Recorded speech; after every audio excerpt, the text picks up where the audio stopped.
May wishlist po ba kayo kay Pangulong Ferdinand R. Marcos Jr. dito nga sa kanyang nalalapit na State of the Nation address? Ay sana, Ano yung gusto nyong marinig?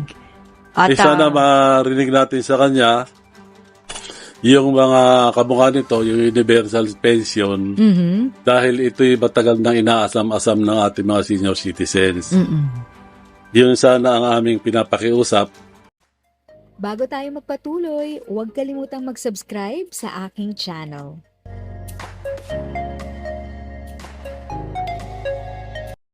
Thank you sa pag-click ng aking video. Good day po sa lahat ng mga nanonood. Sa mga bagong viewers at napadaan lang, by the way, I'm Tita Eda. Welcome to my channel.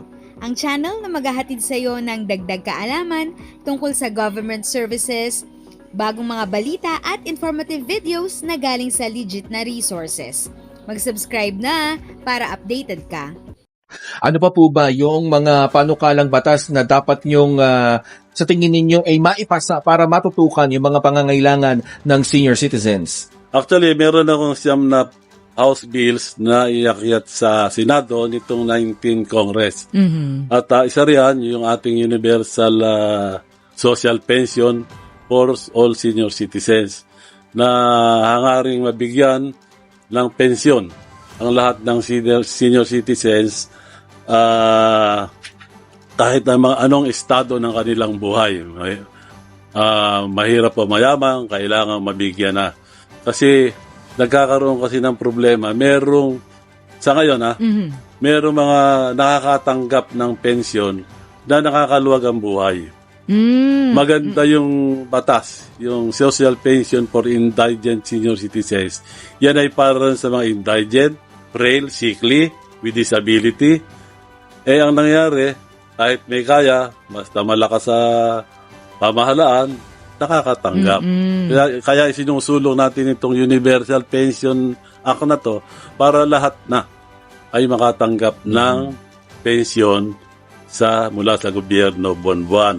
At alam nyo naman, ang senior citizens, mabigyan lang ng konti at makita na sila inaalagaan ng gobyerno. Masaya na kami. At ngayon nga po, kaninang umaga lang ay inilunsad na ni PBBM yung 50% discount para sa mga senior citizens, PWD, na sumasakay ng LRT 1, 2 at MRT 3. Paano pong palagay nyo doon? Ako ay nagpapasalamat kay Pangulong BBM. Napakalaking bagay ng kanyang binigay na 50% discount sa ating mga senior citizens at PWDs. Unlike kasi hindi yan sakop ng ating Republic Act 9994 na 20% lamang ang ibibigay sa mga seniors. Napakalaking bagay yun. Sana bukod doon ay mabigyan natin ang mga senior citizens ng komportable pagbiyahe. Yung maginhawang pagbibiyahe kasi maraming mga senior citizens, PWDs, sa biyahe tumatayo. Dahil bigyan sila ng sariling espasyo kung saan sila ay pwedeng umupo, makakapagbiyahe ng komportable. Pero kasi kita nyo naman, di ba? Kung minsan, nakatayo ang PWD, yung bata, yung kabataan, sa kaayawang ibigay kay lolo at lola upuan, nagtutulog-tulugan. Sana hinihingi natin yung respeto ng mga kabataan sa ating mga senior citizens. Pero kung wala po ba tayong nakukuhang mga reklamo kaugnay doon sa mga elevator, sa mga rampa, para po mas madaling makasakay? Kasi kalimitan doon sa talagang ating mga railway system, nasa itaas. So kailangan umakyat ng mga senior citizen. At buti, kung ang mga elevator talagang gumagana, kung minsan sira. For your diba? eyes only. Oo.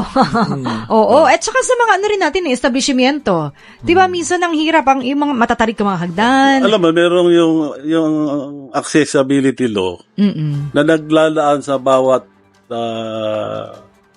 building. Yung may rampa. Ngayon, kung dito sa ating MRT, dapat magpalagay ng elevator na, wag na yung escalator na, wag na elevator.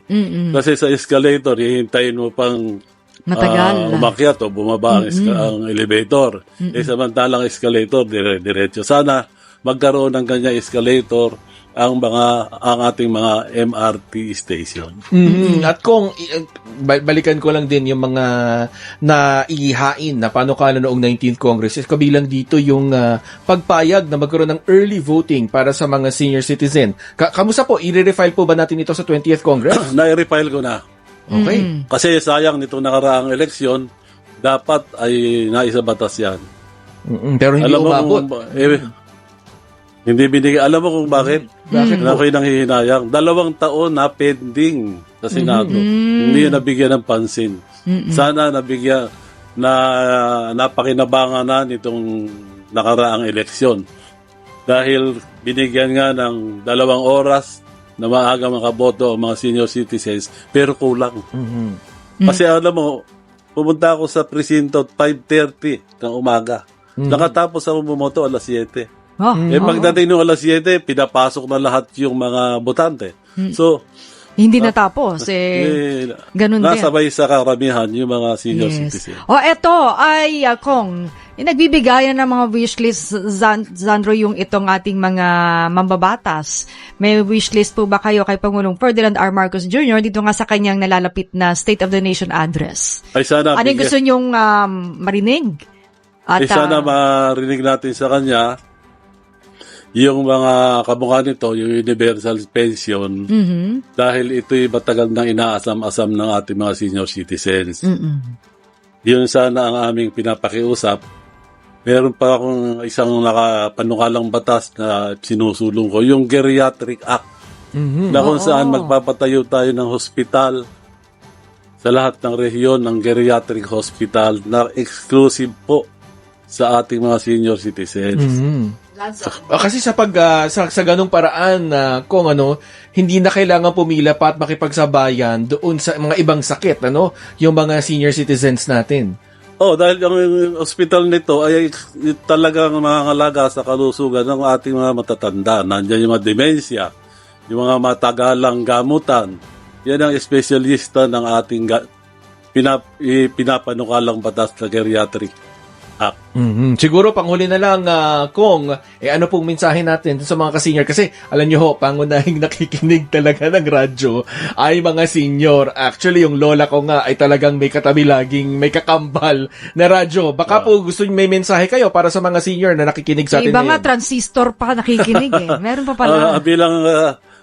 Bilang representante ng senior citizens sa Kongreso, ang Senior Citizens Party List sa pangunguna ng inyong lingkod, ay paigtingin natin ang ating mga makabuluhang batas na naiakyat natin sa Senado nitong 19th Congress. Nirefile ko na po at umasa ang ating mga senior citizens na gagawin ko ang lahat ng aking makakaya upang itong mga panukalang batas na to ay maging realidad, upang maramdaman ng ating mga senior citizens at ng buong bansa ang ating mga ginagawa sa Kongreso.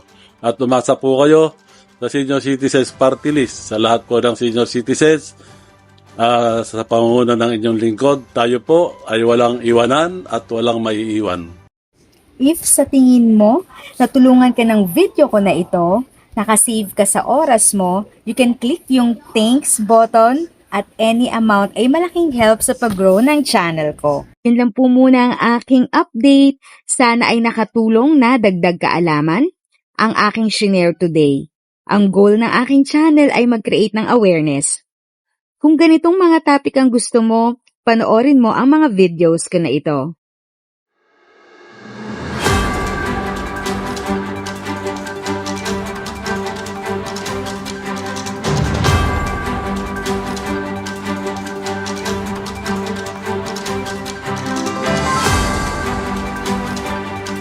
Thanks for watching! Kung may kapamilya, kaibigan o kakilala sa tingin mo ay magiging interesado sa video, please share or tag sila sa comment section. At syempre, if nagustuhan mo ang video, i-like mo na ito at subscribe ka na din. As always, feel free to write your questions, comments, and opinions respectfully. And continue to be a blessing and stay safe!